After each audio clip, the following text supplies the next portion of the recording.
This is KGW News at Sunrise. One of our top stories this morning, a column collapses at Lewis and Clark College, killing one student and injuring two others. We'll share everything we know about this accident on campus in just a minute. Plus,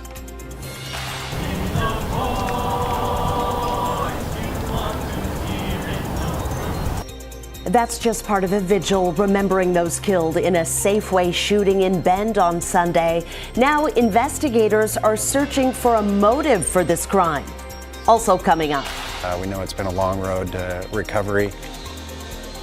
2 years after the historic wildfires that tore through Oregon in 2020, people in the small town of Otis are still recovering. We'll meet the team of volunteers who are helping with that recovery. Good Tuesday morning, everyone. Thank you for joining us. Boy, we're winding down August 30th, just one more day left. And the heat, oh, that's not over either. We've got another day of hot weather. Yeah, so in case you're wondering, Portland has hit 100 degrees as late in the season as I think it's the 5th day of September.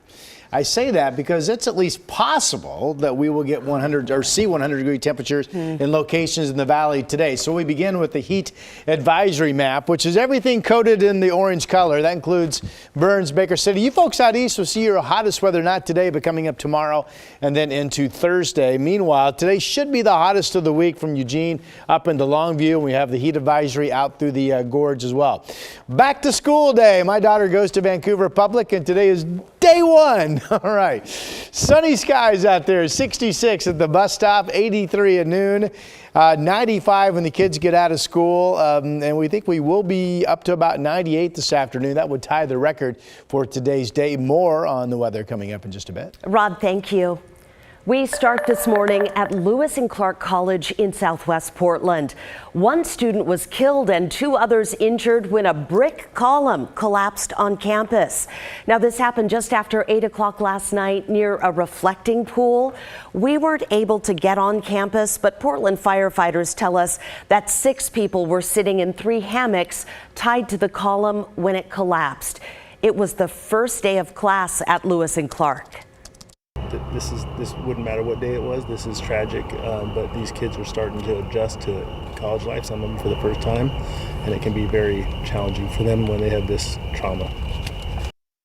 The school and first responders have not released the name of the student killed or those who were injured. We are working to get more information and will update you as we learn more. The despair, the grief, the sadness, the anger.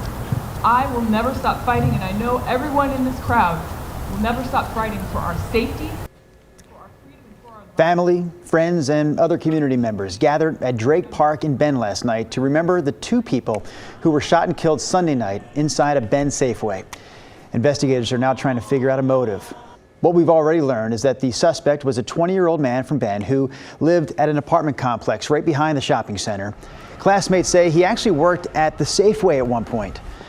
In addition to finding an AR-15 style rifle and a shotgun next to the suspect who was found dead inside the store, police say they also found Molotov cocktails and a sawed-off shotgun inside his car. It's not clear if he bought those guns legally, but police say he has no criminal history in the area. They're now working to get a search warrant to go through his online posts and digital devices. Here are some of the other headlines that we're tracking for you on this Tuesday morning. We have an update on the deadly police shooting in McMinnville last week. As we reported, 69-year-old Lawrence Dixon called police to say he was going to harm himself. Oregon State Police say officers asked him to step outside his home, and when he did, he was carrying what looked like a revolver. Investigators say Dixon pointed it at one of the officers, who then shot and killed him. Oregon State Police later discovered Dixon was actually carrying an airsoft gun. Investigators are still looking for anyone who witnessed what happened. Police in Seaside are searching for a suspect in connection with the shooting Sunday afternoon. There's his picture. They say Jeremy Morinville shot a man at his home around 2:45 and then took off. The victim was taken to a Portland area hospital and will be okay. They say Morinville was recently released from prison and should be considered armed and dangerous. And just one day before school starts, teachers in Ridgefield, the school district there, are threatening to strike. At a meeting last night, the teachers union and school district did not reach a contract deal. The Columbian reporting this morning, the union is asking for a pay raise to keep up with inflation and more support for paraeducators and special education employees. We will let you know if and when the union holds a strike vote. And those are some of your morning headlines. Well, another big headline around the area this morning is the fact that today is the first day of school for a lot of kids, including kids in the Portland Public, Vancouver, and Westland, Wilsonville school districts. So that means the first day of high school for my two. Oh, that's right. Big day for them. But let's talk about Portland Public for a moment, because that district alone has 44,000 students, and some of them go to class right behind our KGW studios. Oh, absolutely. That's where we want to go out right now. Devin Haskins is there live this morning. I'm telling you, we have seen, Devin, this campus get built from the ground up. It has a whole new look. Oh yeah, completely brand new school coming here in Southwest Portland. It's kind of been fun to watch grow basically right outside our windows. And for all those freshmen starting high school, I got lost. We all, are going to go through some bumps and bruises on that first day of school, and maybe take some solace in knowing that you and some seniors may get lost on the first day, because this is a brand new school, so everybody's going to have to get used to a new school layout. Construction on this school started in 2020, tearing down the football field and track where the old school is now, will be where the track goes in a couple years. Over the last 2 years, a brand new 6-story high school was built. The newly rebuilt Lincoln High School is at least 120,000 square feet larger than the old school. That old school, as we've all felt inside the KGW newsroom, was demolished over since the end of this past June. As soon as school got out, in its place will be the football and athletic fields, which are scheduled to open next year in 2023.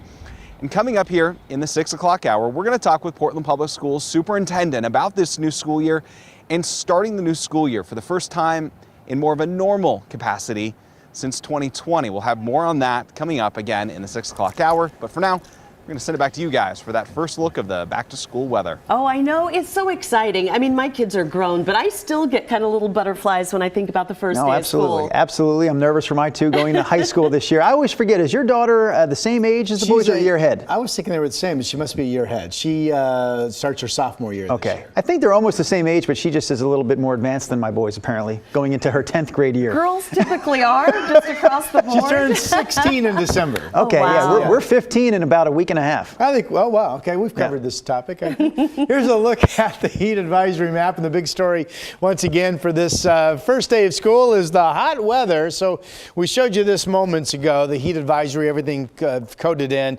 We are seeing some clouds and some fizzling showers south of Burns. That's expected to continue to fizzle, so we have a dry forecast for our region. Here are the early morning numbers. 50s at the beach, where there were, I tell you what, I think more areas than not hit 80 yesterday at the coast than today. And there could be some warm spots again this afternoon. Right now, 62 in Salem, 68 in Portland, 60s out through Pendleton, Baker City, 50 after being in the 40s. So that's the one cool spot. Well, today it's all about the temperatures. The hottest weather will be out in the East Gorge toward the Columbia Basin. This shows you folks out in the Dalles, potentially up to 103, 99 in Hood River and Cascade Locks. It is an east wind flow today, so you locals know that helps boost that temperature up even higher. East winds in the gorge 10 to 20 miles per hour. In the valleys, kind of a light to variable wind that will be mostly north to east. We're not really expecting any cooling influence off of the Pacific. This shows Salem at 97, McMinnville 96. Winds generally will be light and variable. There you see them 5 to 10 miles per hour. And up through southwest Washington, this time the hot weather shows no cooling all the way up through Cowlitz County. Longview 96, there's Battleground, upper 90s, there's Vancouver in the upper 90s. Now the 7-day is highly uncertain in terms of what the temperature will be going into the Labor Day weekend. Pretty high confidence that today for Portland will be the hottest of the bunch. High confidence will be at least 90 or better through Thursday. After that, some models go more like 86, 87 into the holiday weekend. Other models go closer to 90 all the way through Sunday and then 86 on Monday. So this is a potential long stretch of hot weather. Again, today, without question, will be the one day that kind of gets out of control. And if we hit 98, that would tie the record high for today's date. And that is your hot forecast. I had an error in fact, Rod. My kids turned 15 in 6 days, not a week and a half. I Did swear your to you. wife just text you and correct No, you? I just remembered. I swear I was there at the time it happened. I swear to you.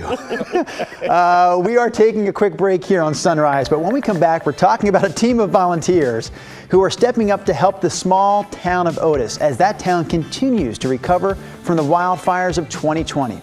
We'll take a look at their great work coming up here in just a moment.